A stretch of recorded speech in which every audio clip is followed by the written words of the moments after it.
Tafsir Al-Azhar pengantar juz 4. Kandungan dalam juz keempat ini ialah lanjutan surah Ali Imran dan pangkal surah An-Nisa sebagai surah-surah yang diturunkan di Madinah. Akan kita dapati isi yang senada antara keduanya. Pada bagian pertama juz keempat ini, hal yang menarik perhatian kita ialah tuntunan Allah tentang mana jalan yang paling mudah dan dekat supaya kita dapat mencapai suatu kebajikan di dalam hidup. Allah menunjukkan bahwa kebajikan tidaklah akan tercapai kalau kita tidak sanggup menafkahkan dan memberikan sebagian dari harta yang kita cintai. Di dalam tafsir-tafsir ditulislah catatan riwayat dan kisah orang-orang yang telah menyesuaikan hidupnya dengan ayat ini. Sejak dari sahabat-sahabat Nabi kita Shallallahu Alaihi Wasallam sampai sesudahnya, betapa mereka memberikan hartanya untuk menolong orang lain sebagai kelangsungan akidah tauhid yang telah ada di dalam dadanya. Sampai salah seorang sahabat Rasulullah memberikan kebunnya yang subur menjadi harta wakaf untuk kepentingan umum karena terhambat kekhusyuannya ketika mengerjakan sholat karena kebun itu. Beberapa riwayat lain yang akan kita dapati uraiannya dalam tafsir kelak. Sesudah itu datanglah tuntunan beberapa ayat tentang membentuk masyarakat Islam. Dimulai dengan menegakkan takwa, kemudian berpegang bersama dengan teguh pada tali Allah supaya timbul persatuan dan hilang segala permusuhan. Segala persatuan terbentuk, hendaklah diadakan segolongan umat dakwah yang menyeru kepada kebaikan, menyuruh berbuat baik, mencegah perbuatan mungkar.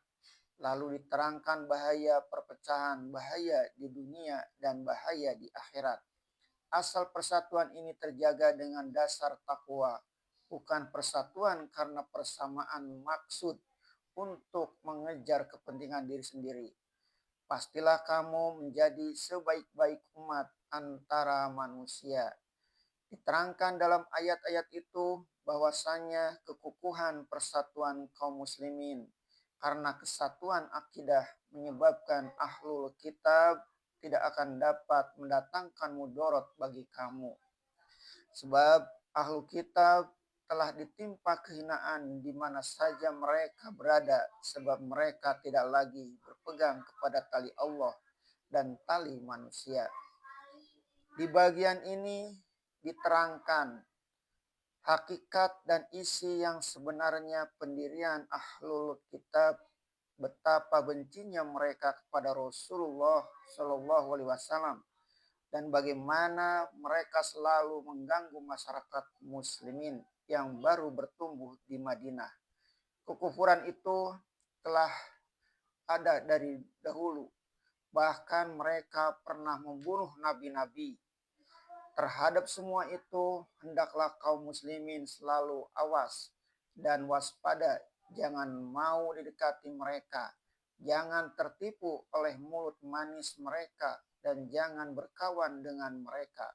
Sebab kata kebencian telah berkali-kali keluar dari mulut mereka, sedang yang tersembunyi dalam dada mereka lebih besar lagi.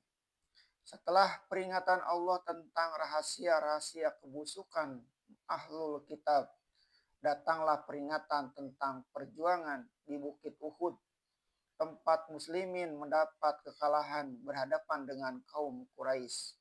Karena ada di antara kaum muslimin yang tidak setia memegang disiplin dan tidak teguh memegang perintah sehingga mereka tinggalkan tempat pengawalan karena mengharapkan harta benda rampasan untuk diri sendiri. Bagian terbesar dari surah Ali Imran dan juz keempat adalah memberi peringatan kepada kaum muslimin tentang kegagahan dalam perang Uhud. Perang yang menyebabkan Rasulullah SAW mendapat luka dan berpuluh mujahid mencapai syahidnya. antaranya Sayyidina Hamzah yang bergelar Sayyidus Syuhada. Banyak peringatan diberikan berkenaan dengan peperangan Uhud. Peringatan-peringatan mengenai perang Uhud ini telah menjadi pedoman untuk perjuangan muslimin selanjutnya, sehingga pada peperangan-peperangan sesudah Uhud. Keadaan seperti demikian tidak terulang lagi. Malahan pernah di dekat akan wafatnya, Rasulullah SAW sengaja ziarah ke Bukit Uhud dan berkata, "Inilah Uhud, bukit yang mencintai kita dan kita pun mencintainya." Bagi kita umat Muhammad yang datang kemudian, baik anjuran-anjuran persatuan langkah, singkirkan perpecahan, dan susun tenaga dakwah. Ayat-ayat 102 sampai 110 maupun kelanjutannya menerangkan bahaya mementingkan diri sendiri sehingga merusak barisan yang tidak pasti membawa kekalahan sebagaimana terjadi di Uhud. Semuanya ini adalah pedoman hidup untuk seluruh masa selama 14 abad agama Islam. Sejarah telah nyata terbuka di hadapan kita. Suka dan duka telah kita tempuh. 200 tahun lamanya terjadi perang salib sampai umat Kristen menguasai pusat-pusat Islam di Palestina karena perpecahan komando kaum muslimin. Palestina dapat direbut kembali setelah muncul pemimpin yang ikhlas, yaitu Sultan Salahuddin Al-Ayyubi. Jatuhnya Baghdad adalah karena perpecahan khalifah dengan wazirnya sendiri. Terusirnya kaum muslimin dari Spanyol adalah setelah raksasa kekuatan persatuan Islam di bawah kerajaan Bani Umayyah pecah belah menjadi mulukut Tawaif, dan di tiap provinsi dan kota telah berdiri kerajaan-kerajaan tersendiri, masing-masing memakai gelar yang hebat-hebat. Sedang yang dikuasai hanya setumpuk tanah dan yang satu memusuhi yang lain. Sampai ada raja-raja yang lebih suka meminta tolong kepada raja-raja Nasrani, musuhnya dan musuh agamanya, untuk melawan raja lain tetangganya yang sesama seagama dengan dia. Kemudian datanglah bagian ketiga juz keempat, yaitu lanjutan peringatan tentang tipu daya, kecurangan, dan maksud jahat ahlul kitab. Bagaimana mereka demikian mudah memungkiri janji yang telah disetujui bersama seketika Rasulullah Shallallahu Alaihi Wasallam mulai hijrah ke Madinah.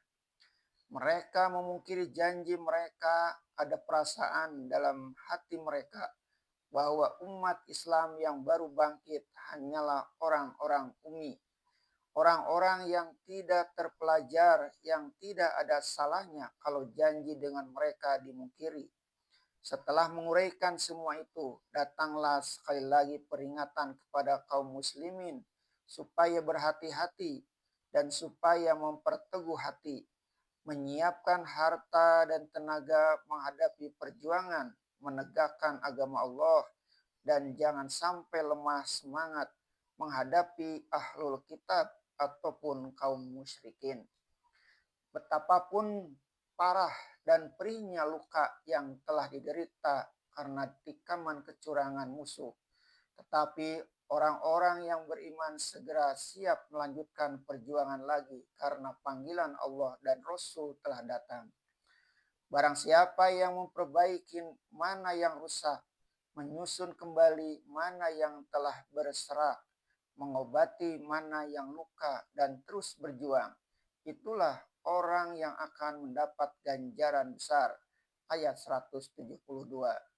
Walaupun ditakut-takuti berbagai macam, dikatakan bahwa musuh telah berkumpul untuk menghadang mereka, mereka tetap bertawakal kepada Allah karena yakin bahwa yang mereka perjuangkan ialah kebenaran, dan iman mereka bertambah karena ancaman itu.